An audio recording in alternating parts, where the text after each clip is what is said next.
casa.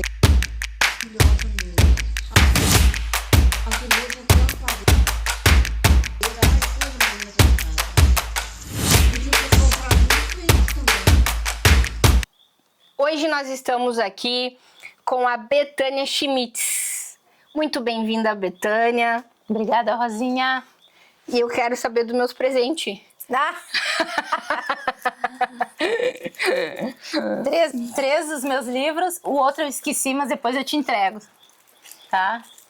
O Zebrasilda, o Balde e Somos Lindos. Faltou o amor, ó. Sucesso. Faltou a Ponte pra Felicidade, que fala sobre o amor, né? Muito obrigada. E aqui a rapadura, que eu te disse que eu adoro, as rapaduras do moço, tá? A Marcinha Prodóximo e o Rudimar que vendem, tá, gente? Ó. Betânia, um imenso prazer estar te recebendo aqui, né? Tu é uma mulher que eu admiro muito a tua história, eu admiro muito como tu sempre contorna situações da melhor forma possível, né?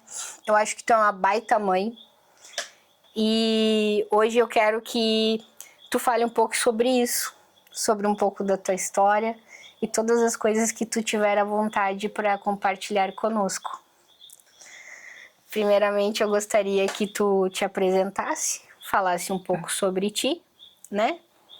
Falasse quem tu é, quais são os teus valores, teus princípios e o que te motiva, o que te move. Ah, tá bom. Um prazer estar aqui, né, Rosinha? A gente tem uma conexão muito boa, né? E cumprimento a todos que vão assistir ou estão assistindo esse podcast, né? Sob o olhar da Rosinha, né? Pelo olhar da Rosa. Pelo olhar da Rosa. Que nome criativo, eu amei esse nome. Bom, eu sou a Betânia Borges Schmitz. Eu sou escritora, compositora, letróloga. E quem eu sou? Tu pediu para eu falar quem é a Betânia, né? Quem eu sou? Eu sempre digo que eu sou uma mulher que transforma seus sentimentos, suas dores em música e historinha. Em música e história, é isso. Eu pego meus sentimentos, né? Eu pego as minhas dores e transformo ou em música ou em história. Eu acho que eu sou essa mulher aí. Que legal, que bacana. E o que te move, assim, tu transforma isso em história, né? Tu compartilha com as pessoas de uma forma positiva. E isso é fantástico, isso é um dom, né? Eu vejo muito propósito nessas obras, né? E o que te move nisso tudo? Eu nunca respondi essa pergunta para ninguém. Eu acho que o que me move é uma vontade que eu tenho de ver um mundo melhor, Rosinha. De ver as pessoas com mais empatia, as pessoas vivendo o amor realmente umas pelas outras. Eu tenho essa vontade, esse desejo de ver as coisas diferentes, sabe? E aí, por isso, essa sensação que tu tem, Dedê, que tu disse que vê de maneira muito positiva, que eu transmito isso através da música e das histórias, é isso. É positivo porque é isso, é o que eu quero ver nas pessoas. Eu acho que é isso. Ah, que bacana, com certeza. Porque quando a gente tem um propósito, esse propósito que move a gente, né? Quando a gente acha o nosso propósito aqui na Terra, é muito sobre isso, né? Ninguém continua ou tem constância em algum projeto se não tem um propósito. Então é muito bacana e importante colocar propósito nas coisas, né? Tu acabou de falar o teu propósito, né?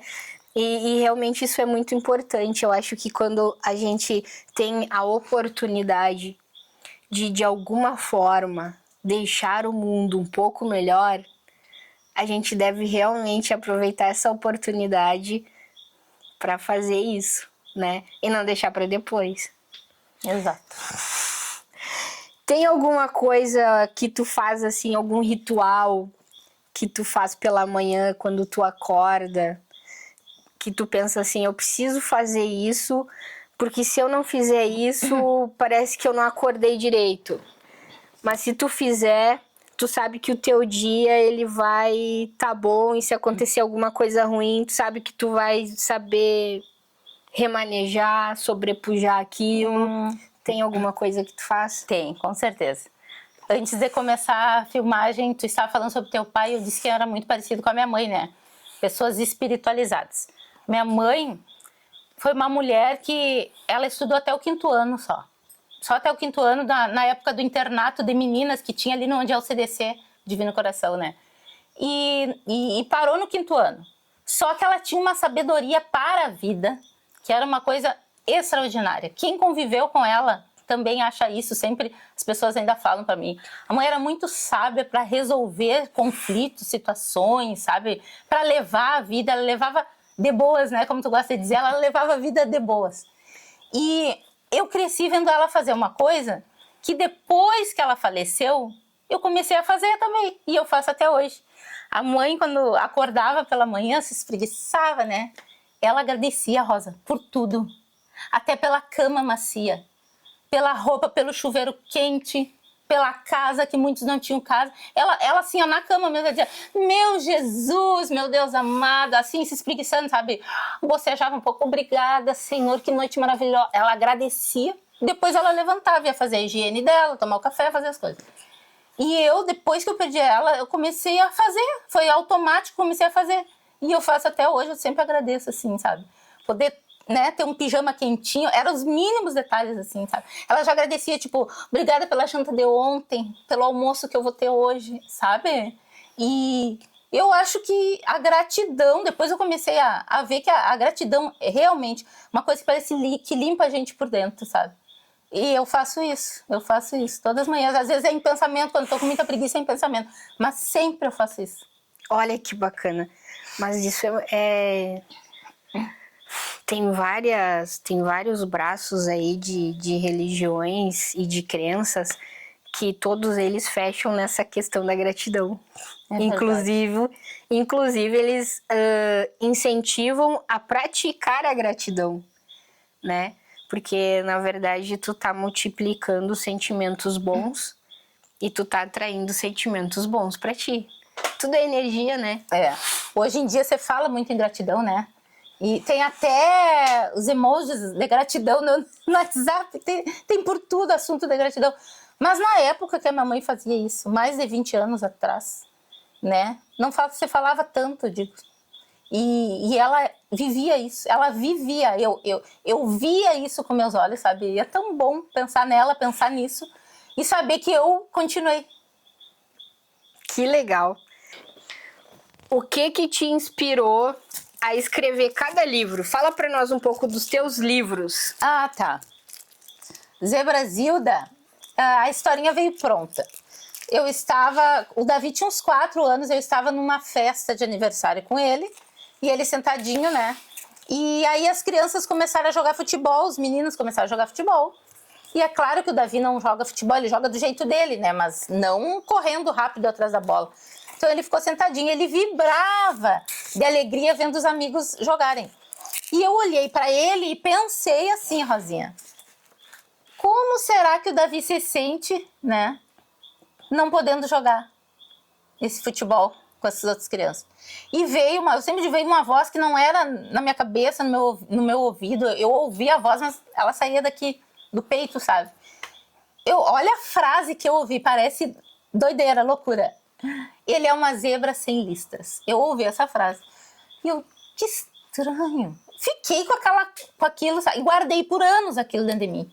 E aí, em 2022, nessas minhas idas para Caxias do Sul com ele, para fazer o intensivo, na clínica lá de reabilitação, neuroreabilitação. Eu tava no hotel, ele já tinha terminado as atividades do dia, já tinha tomado banho, jantar, tava quase dormindo. E eu do lado dele mexendo no celular, assim, sabe? Louca de sono já. Eu fico parada, assim, acho que eu olhei pra televisão, eu sei que eu tava bem, assim, aérea, sabe? Louca de preguiça. Começou a vir veio toda a historinha do Zé Brasilda. Veio toda. Uau. Eu só passei pro papel. E quando eu passei pro papel, eu lembrei da frase de uns anos atrás que eu tinha escutado, né, no meu coração, que dizia ele é uma zebra sem listas. Aí eu entendi tudo, era Deus. Com certeza, até me arrepiei. Era uma história, Deus já sabia desse propósito de eu escrever, né? Quando nem eu sabia que eu ia escrever. Eu sempre gostei de escrever desde criança, comecei com 8 anos, né? Que eu escrevi um poema que virou música pro meu pai, que eu morria de saudade dele, que eu perdi ele. A Canção da Saudade. Eu sempre gostei. Na faculdade, qualquer intervalo que tinha, eu ficava escrevendo rimas no meu caderno. Eu sempre gostei de escrever. Mas eu não sabia que eu ia escrever histórias infantis, ter livrinhos escritos por mim, né? E aí, naquele momento, eu comecei a entender tudo. Que legal, que legal. E o balde? Tá. O balde foi agora nas chuvas do Rio Grande do Sul, né? Eu estava com o Ícaro na fazenda dos avós dele. Um dia estava chovendo, né? Mas não era na época das enchentes. Mas estava chovendo bastante naquele dia e ele paradinho, assim, numa área aberta, olhando a chuva. E eu cheguei do lado dele e ele disse assim: que monte de chuva, Dinda. Aí eu acho que eu vou pegar um balde e juntar um pouco dessa água. E eu não entendi aquilo, fiquei pensando naquela frase, dei um beijinho na cabeça dele, sentei, segui conversando com a Bruna, com a minha comadre, mas pensando na frase do Ícaro. Pela noite a gente veio pra cidade e aí eu não conseguia parar de pensar na frase do Ícaro. Que monte de chuva, Dinda, eu quero pegar um balde e juntar um pouco. E aí surgiu a historinha do balde, que é uma historinha que ela é totalmente sobre empatia, sobre compaixão. E essa historinha é muito boa de trabalhar com as crianças os sentimentos nossos pelo próximo. Que legal! E os Somos Lindos? Os Somos Lindos... Ai, que amor! É uma história sobre empatia, sobre inclusão também, que nem a Zé Brasil. Uma menina negra, né? Que ela começa a observar a pele dela, diferente dos amiguinhos, e aí o cabelo, e aí ela começa a indagar os pais dela, né? Por que ela é tão diferente assim? Por que um tem o olho azul, o outro verde, o dela é preto, né? E aí os pais tentam explicar para ela, mas ela queria mais, ela queria mais. E aí ela se dá conta que ela diz, né? Ela tirou uma conclusão. Eu sou como Adão, que vim do barro, por isso que eu sou moreninha. Né? Fulano é branco porque nasceu como a Eva. Veio do osso, o osso é branco, e aí, sabe? Só que essa história não veio só assim, brotou na minha mente, ou eu criei. Eu estava conversando com uma amiga minha, a Cleuzinha. Ela é professora da EBD, Escola Bíblica Dominical. E ela me contou que uma menina lá do Demetrio Ribeiro, uma menina negra, depois que ela contou a história de Adão e Eva, a menina chegou para ela e disse assim: tia Cleuzinha, agora eu já sei porque eu sou pretinha. Porque eu vim do barro como Adão. Quando a Cleuzinha me contou isso, eu estava na sala da casa dela, conversando sobre outros assuntos. Quando ela me contou isso, eu levantei e digo: Cleuzinha, eu preciso ir embora. Tá vindo uma história na minha cabeça. Eu preciso ir embora. Dei tchau e fui para casa escrever a história. Que legal! É sobre inclusão também, né? Show! Sobre as diferenças. Incrível! E aqui fala também para as crianças que não é só a aparência que a gente tem de diferente, os gostos. Porque às vezes nós adultos, nós não aprendemos isso. Tu gosta de uma coisa, eu gosto de outra e tá tudo bem. Eu não sou contra a maçã se tu gosta da maçã, mas eu gosto da banana. E tá tudo certo. E os adultos não entendem isso.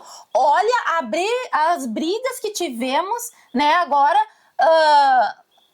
dos petistas e dos bolsonaristas. O que era aquilo? Uma fiasqueira, as pessoas se ofendendo uns aos outros, né? Tu crê nisso, amém, eu creio diferente, e ponto final, sabe? E a gente é adulto e não aprendeu isso ainda. Então vamos ensinar as crianças que um gosta da pera, outro gosta da uva e tá tudo certo. O respeito, né? Pelo menos para os futuros adultos serem melhores que nós. Perfeito! Eu me empolgo nesse assunto, eu adoro. Não, mas é justamente sobre isso. A gente tá numa época aí em que a tolerância ela tá muito baixa, né? Das pessoas. Tipo assim, todos os direitos pra mim, mas pra ti nada. Eu defendo os direitos, eu defendo a democracia, mas se tu pensar diferente de mim, peraí, tu tá errada e eu não quero mais ser tua amiga. E aí tu destrói a pessoa por causa disso? Eu não quero mais ser tua amiga porque tu pensa diferente de mim. Ou seja, Bethânia, eu acho muito bacana e eu tenho amigos de várias linhas, assim, principalmente políticas, que eu tenho liberdade, assim, de conversar com eles e agradeço por tê-los e tê-las na minha vida, que a gente pode conversar, assim, tipo, tu viu que tal deputado lá, tal político fez tal coisa, e eu consigo perguntar pra eles, tá, mas me convence que isso tá errado. Aham. Sabe, tipo, me fala por que tu acha que... Ou por que tu acha que isso tá certo. Eles me mandam um post ali, diz assim... Ó, viu que isso daqui não sei o que lá... Tu tá vendo? E aí tá, mas me convence que isso aqui tá certo. Por que tu acha que isso aqui é certo? Né? E eu acho bacana isso. Por quê? Porque é nessa conversa e nesse debate que as pessoas vão te mostrar o ponto de vista delas e se elas permitirem, tu o teu. E aí isso é que tu vai e aí é que tu vai construir ideias melhores, que tu vai construir coisas boas. De repente, juntando o que tu pensa e o que eu penso, a gente não constrói uma ideia ou alguma coisa que eu e tu possamos gostar e desfrutar. Mesmo se a gente pensar diferente. Só que as pessoas, quando tem alguém que pensa diferente, se ofende. Elas destroem o outro. Exatamente. Essa parte é que tá errada. O destruir o outro porque pensa diferente. Eu acho que tem que explicar também para as crianças, sabe?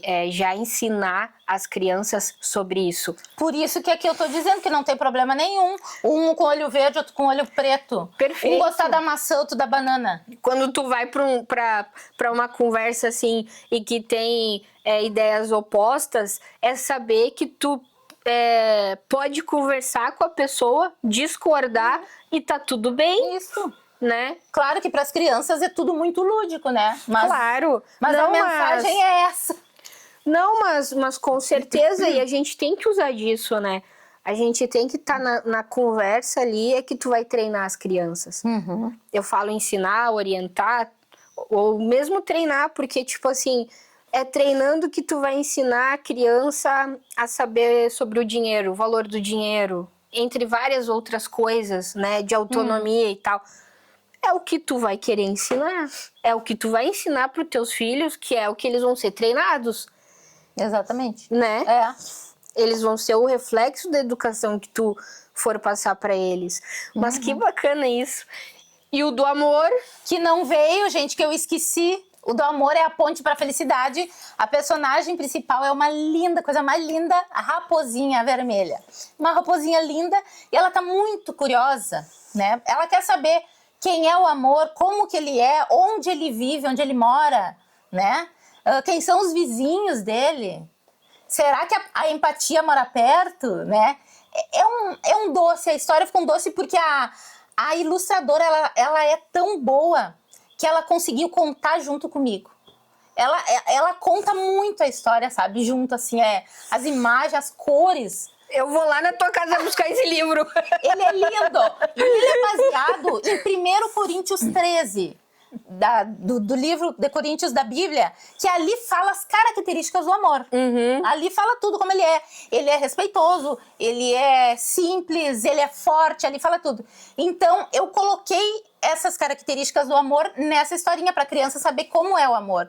Aí tem uma parte até que fala, será que ele entende as birras que eu faço? Né? Na verdade, é uma mensagem ali, tipo, ó, a criança que ama o papai e a mamãe não vai desrespeitar, não vai teimar, não vai fazer birra, né? Só que é tudo muito lúdico. E aí eu coloquei esses valores, então, dessa maneira lúdica para as crianças entenderem como é o amor. Tá muito bonitinha a história. Eu sou suspeita, né, Rosinha? E com certeza. Agora eu me lembrei do churrasco. Agora ela lembrou. Agora eu lembrei. Que a carne torrou, gente.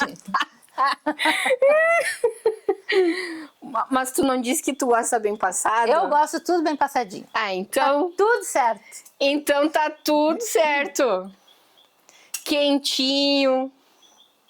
Olha, mulher que sabe assar, sabe assar. Quentinho. Não são todas que sabem, mas as que sabem, assam bem, né, Rosinha? Isso aí. Dê sucesso. Coquinha Zero Ela pode? quer que eu saia daqui, ó, de barriga bem cheia. Coquinha Zero pode? Pode. Essa Rosinha. Eu tive como convidado aqui esses dias o Dr. René Esbrizza. Ah, que legal. E aí ele estava falando justamente sobre o equilíbrio da alimentação. Que se tu tiver o equilíbrio da alimentação, tu pode comer um pouco de tudo. Eu como um pouco Sem, de tudo. sem comer demais. Mas eu tirei o pão. Hoje eu vou comer pão, mas eu tirei o pão assim do dia a dia. Ah, eu também. Eu não como no dia a dia o pão. Eu só como pão assim, tipo, quando eu eventualmente vou comer uma pizza. Isso, a pizza eu não abandonei. Ah, eu amo. Vou comer um X. Quando eu vou comer alguma coisa assim, aí. Que é com pão, senão. Tenho pão, senão não. Que é de vez em quando. Esses dias que a minha filha pediu lá em casa. Mãe, não tem mais pão nessa casa, tá com vontade de comer pão, aí comprei. Experimenta! Olha aí. Não foi nada. Experimenta! Gente do céu, que cheiro bom. Que delícia. Meu Deus. Eu não sei como é que eles fazem pra acertar. Vamos ver. Eita, eu falo em bem passada essa carne aqui, olha. É das que eu gosto, então. Tu e a minha mãe. Como gostam de uma carne bem passada. O negócio é que a carne endurece às vezes, né? Picanha, então, nem dá pra querer. Ah, é muito boa. Rosinha. Fica à vontade. É pra ti. Olha, eu acho que tá bem passada. Tá bem passada. Tá até seca de tão passada. Eu gosto assim. Deve estar torradinha. Na minha avó que diz, ai, credo, a Betânia come essas coisas já sem gosto. Eu adoro. Nossa, eu concordo com a da avó. Até que tá mais ou menos bem. Tá boa.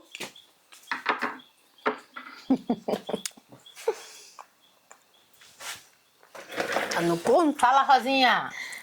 Quais foram os maiores desafios que tu já teve na tua vida? E como tu encontrou estratégias? Quais estratégias tu utilizou para sobrepujar esses desafios? Eu acho que o meu grande desafio foi aquele diagnóstico que eu tive sobre o Davi lá atrás. Da saúde dele, da vida dele, né? Um diagnóstico de morte, de vida vegetativa. Aquilo ali, para uma mãe, é horrível receber aquele diagnóstico. E foram momentos bem difíceis para mim, porque eu estava pressionada, nós estávamos, né, nossa família, pressionados por um senhor que se diz médico, lá de Porto Alegre, que ele queria, né, que eu tirasse o Davi. Ele chegou a dizer para nós, essa criança não vai prestar. Então, eu acho que o maior desafio que eu tive... Que horror! É, horrível. Eu acho que o maior desafio que eu enfrentei, eu vejo esse. Talvez alguém olhe a minha vida e diga, não, teu maior desafio foi outro. Para mim, eu vejo como esse aí. E como que eu superei ele, né? Tudo na minha vida que eu consegui passar foi superar, foi pela fé. A fé em Deus, assim, ó, tem que se agarrar com Deus. Eu não tem outra coisa que eu faça senão clamar a Deus mesmo, me apegar com Ele. Senão eu não consigo. A Betânia não tem força, mas em Deus a Betânia consegue. Vou repetir a pergunta. Tá, deixa eu pegar o pão primeiro. Pega o pão e mastiga. A carne não tá do jeito que tu gosta, né? Tá, uma delícia. E o limão deu um toque especial, né? Coisa boa. Eu adoro limãozinho em tudo. Que delícia. Por toda parte eu gosto do limão.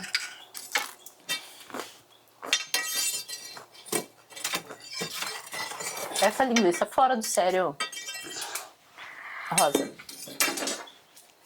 É um espetáculo, né? Quais as principais coisas que tu aprendeu durante essa jornada da tua vida? As principais ou a principal? A principal. Tá. Eu aprendi que nada na nossa vida é por acaso. Para tudo existe um propósito, um motivo. Sempre. vou dar exemplo, né, da minha vida. Se eu não tivesse um filho atípico, não ia existir a escritora Betânia. Eu não ia estar envolvida nessas causas de inclusão. Eu me tornei um ser muito melhor depois que eu tive meu filho, né? Então, tem certas coisas em nossas vidas que na hora a gente olha, né, com o nosso olhar humano, a gente acha horrível, a gente acha pesado demais, né? A gente reclama, a gente se entristece. E depois, lá na frente, sempre a gente vai entender por que aquilo aconteceu. E eu, hoje em dia, eu olho para trás, né? A minha gestação, né? Uma gestação de uma criança típica, né? Para quem não me conhece. Eu olho lá para trás hoje em dia e eu entendo perfeitamente, sabe? Eu publiquei 4 histórias, agora tem aqui o 5º livro chegando em Alegrete. Só que eu tenho umas 40 historinhas já escritas. E a maioria é sobre inclusão, é sobre atipicidades. Escrevi sobre TDAH. Só não escrevi sobre autismo ainda. Escrevi sobre várias atipicidades. E não ia existir essa Betânia, sabe? Esse mundo atípico, esse mundo da inclusão, esse mundo das diferenças, não ia existir na minha vida se eu não estivesse convivendo diariamente com uma criança. Então eu olho lá para trás para minha gestação e eu entendo tudo o que aconteceu, né? Deus encaminha a gente para o propósito. E tem um versículo no livro de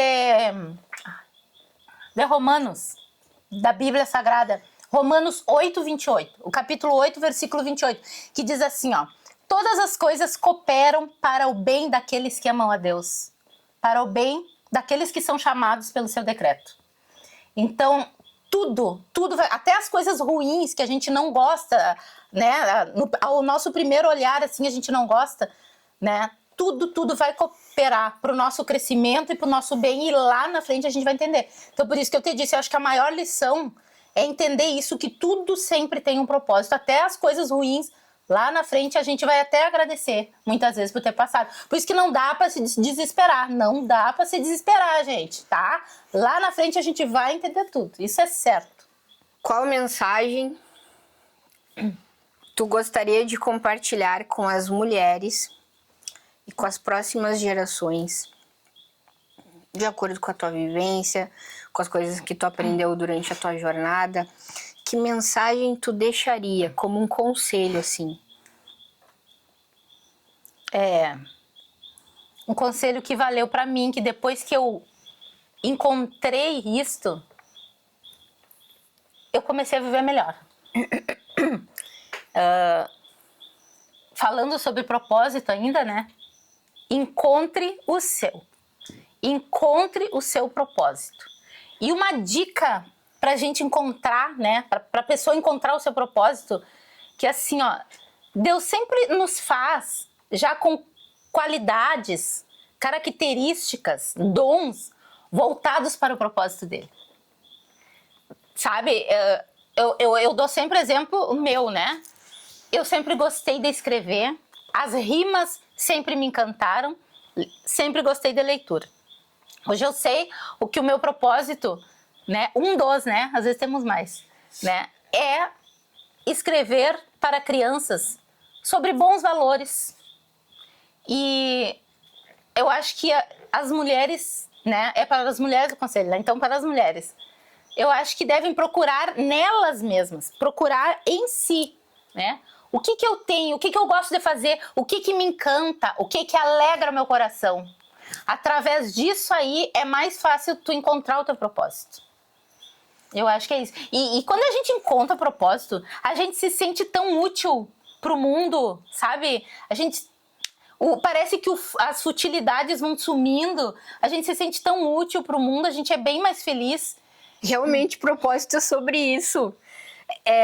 A gente sente quando encontra, justamente quando a gente se sente bem fazendo aquilo. E se a gente consegue identificar de que forma a gente vai fazer essa diferença no mundo e de que forma a gente vai tocar a vida das pessoas. Exato. E é bom deixar claro que quando tu fala em propósito, tu não quer dizer só em filantropia. Não. Isso é importante. Tem muita gente que confunde. É verdade. não quer dizer só filantropia. Tu pode atingir o teu propósito no mundo de outras formas também, além da filantropia. Isso. Ou até junto. Mas tem que procurar aqui. Aqui. Procurar em si. Tem gente que sai procurando no mundo, né? Ai, aquela pessoa fez tal coisa. Eu já vi gente assim, procurando seu propósito no outro. Não, é na gente mesmo. Com certeza, porque, como tu bem falou, eu achei muito boa a tua fala. A gente vem no mundo e eu peço licença para aqueles que acreditam nisso também. Para aqueles que acreditam nisso também escutarem, né? Que realmente a gente vem no mundo com os dons que a gente precisa para cumprir o nosso propósito aqui na Terra. É por isso que às vezes o teu dom é um, o meu é outro. Os gostos também. Da outra pessoa é outro. Porque são essas características bem particulares. Talentos, que vão direcionar a gente para o nosso propósito. Não, Rosinha, tu falou não é só a filantropia. Não. Eu tava pensando aqui, ó. Tem gente que é ótima. Não, todas as mães são ótimas, a maioria, vamos dizer, porque fazem o que podem pelos filhos. Mas que eu digo assim, ó, tem gente que veio ao mundo para ser exemplo de mãe para outras mães também, que são tão, como é que eu vou dizer? Elas são tão talentosas, né, no trato com as crianças, na resolução dos problemas diários, que ela veio ao mundo para ser exemplo para as outras. Pra gente olhar e dizer, ai, olha o que a fulana fez, sabe? Então, às vezes o propósito parece ser simples, como uma mãe cuidando de um filho, mas isso é tão valioso pro mundo. Tu sabe, Rosinha, que sempre nas minhas falas para as mães atípicas, eu sempre digo, porque as mães atípicas, muitas desistem por não ter rede de apoio, né? Mas eu sempre digo que as que conseguem porque além da rede de apoio, elas fazem alguma coisa com a dor. Eu sempre digo nas minhas falas para as mães atípicas, façam alguma coisa com a dor de vocês. Eu fiz livros. O que tu vai fazer? Né? Até teve uma palestra que eu dei numa escola, acho que foi em Manoel Viana, não lembro, que eu disse, tu faz um bolo diferente, faz o bolo da mãe atípica, faz alguma coisa com essa dor, porque não tem como dizer que ser mãe atípica é uma coisa linda e maravilhosa, né? Porque tem desafios diários, né? É uma vida de desafios. Então, assim, tem que fazer alguma coisa com aquele sentimento, com aquele choro, né? Com aquela fala trancada aqui muitas vezes, né? Então, eu digo, faz alguma coisa da tua dor. Eu escrevi livros, o que você vai fazer? Mais uma coquinha? A Rosinha tá embuchada. Mais uma coquinha? Tá mastigando. Aqui a coquinha, deu.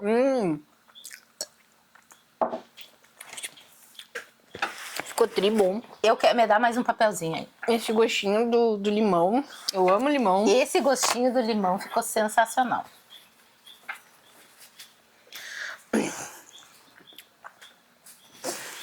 Eu lembrei de uma coisa agora. Como tu disse que ser mãe atípica não é legal. Não adianta dizer que é legal, porque não é. Romantizar, né? Romantizar. Eu lembrei de um post que foi a primeira pessoa próxima a mim que escreveu, que foi tu. Meu Deus. Um post que tu escreveu no Facebook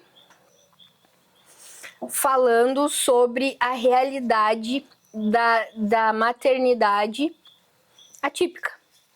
De ter um filho que precisava...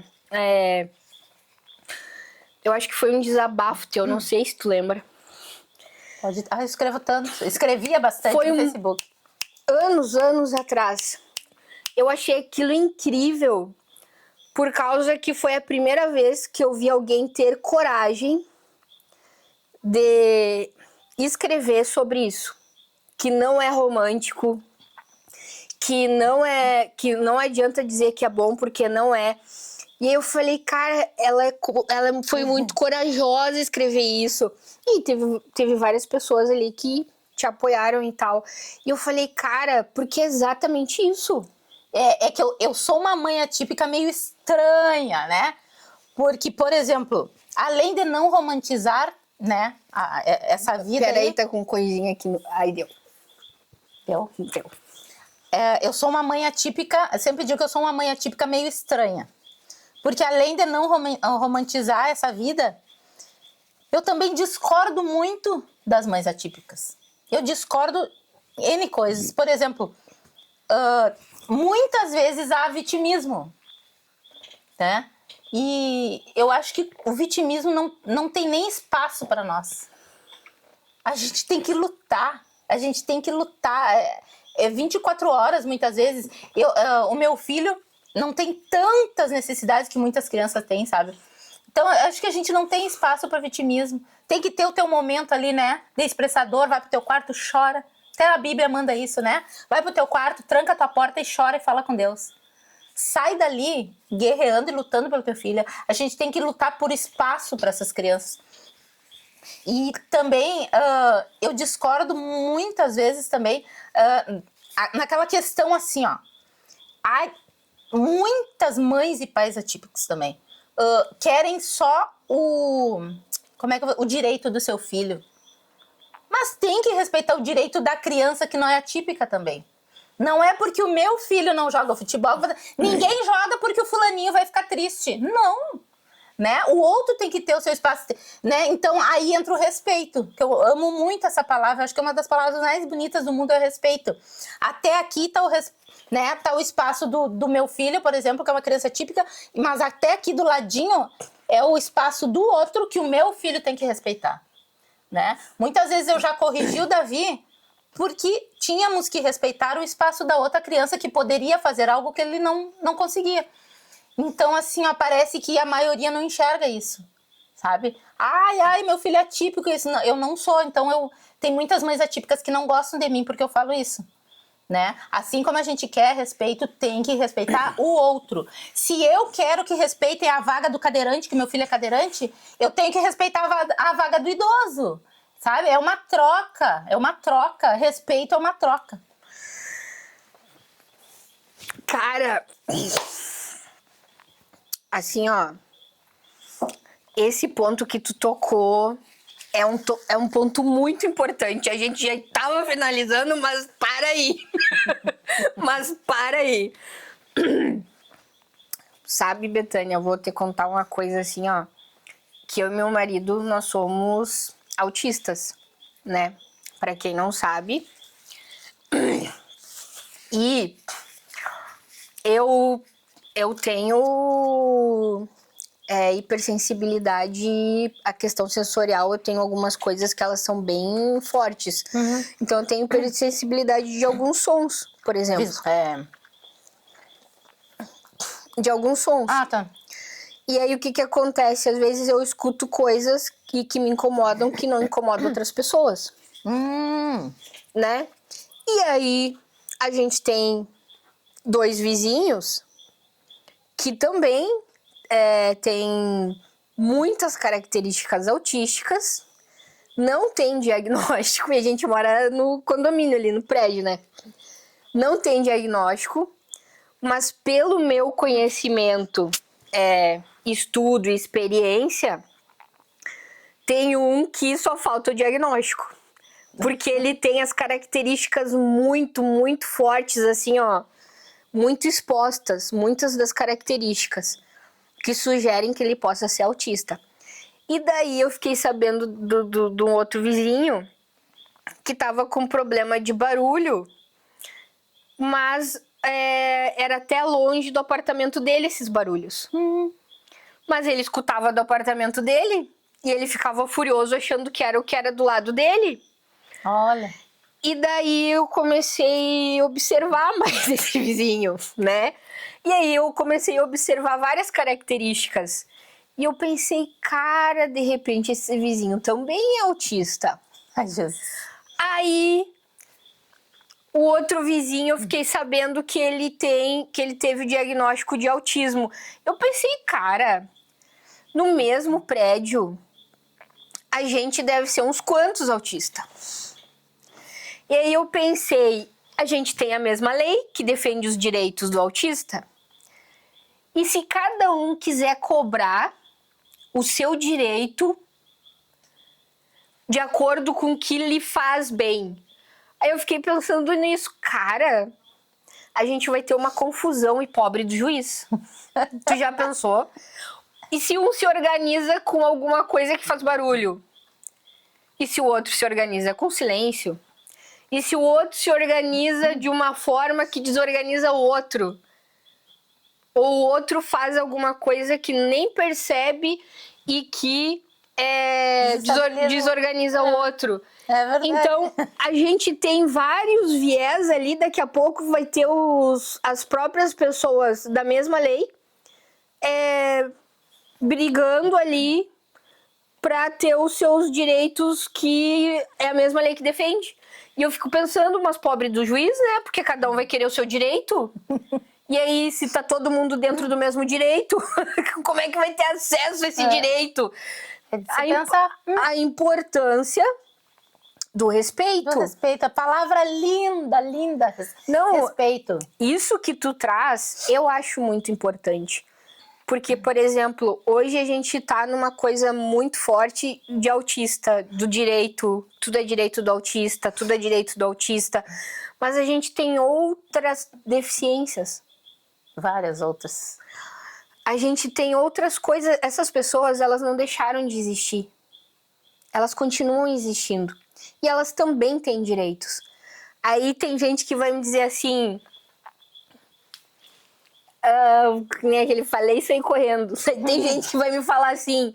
Tá, mas eles que lutem pelos direitos deles. Tá, mas a gente também tem que respeitar, quando nós estamos em espaços comuns, o direito de cada pessoa, que nem tu trouxe muito... Achei que tu trouxe muito bem essa questão do teu filho, né?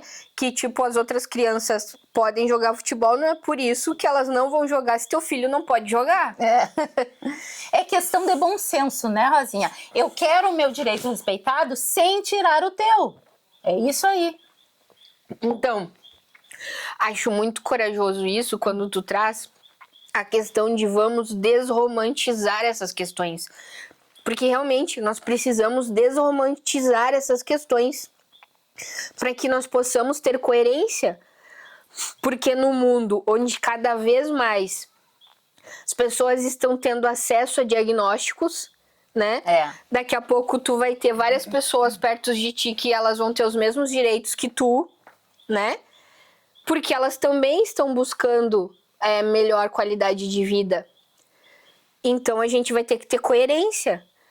Tu vai ter, às vezes, 2 filhos que são autistas, mas um se desregula com o outro. Isso é muito comum. É verdade. Eu já ouvi. Porque um gosta de silêncio, o outro gosta de som alto. E aí ele não quer usar fone, ele quer escutar o som alto. E aí um não aguenta ficar na mesma casa que o outro. Tem casos disso que é muito comum.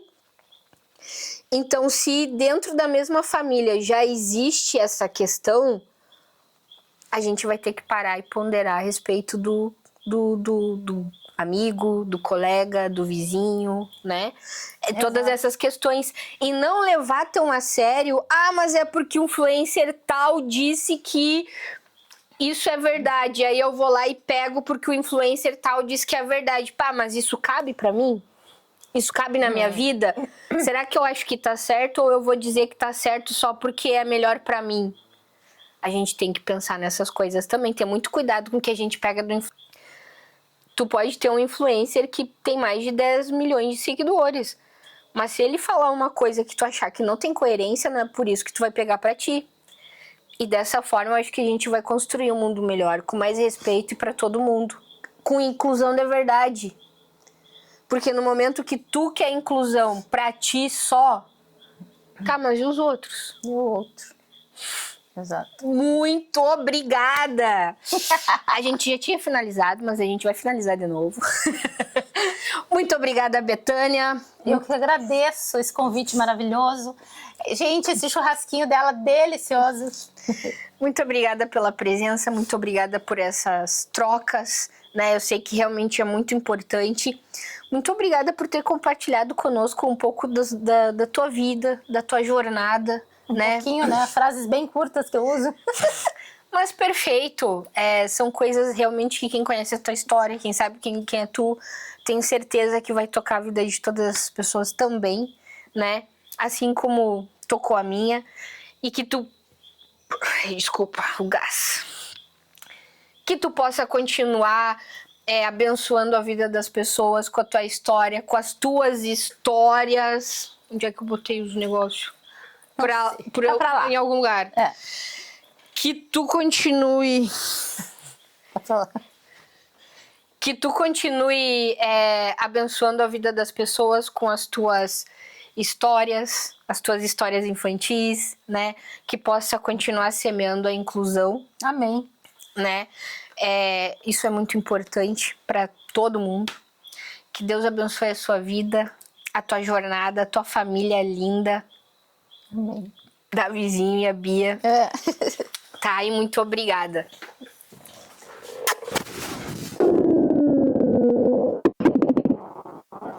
Ai, que abraço bom. Obrigada, Rosa. Obrigada a você. Tchau, pessoal. Tchau, pessoal.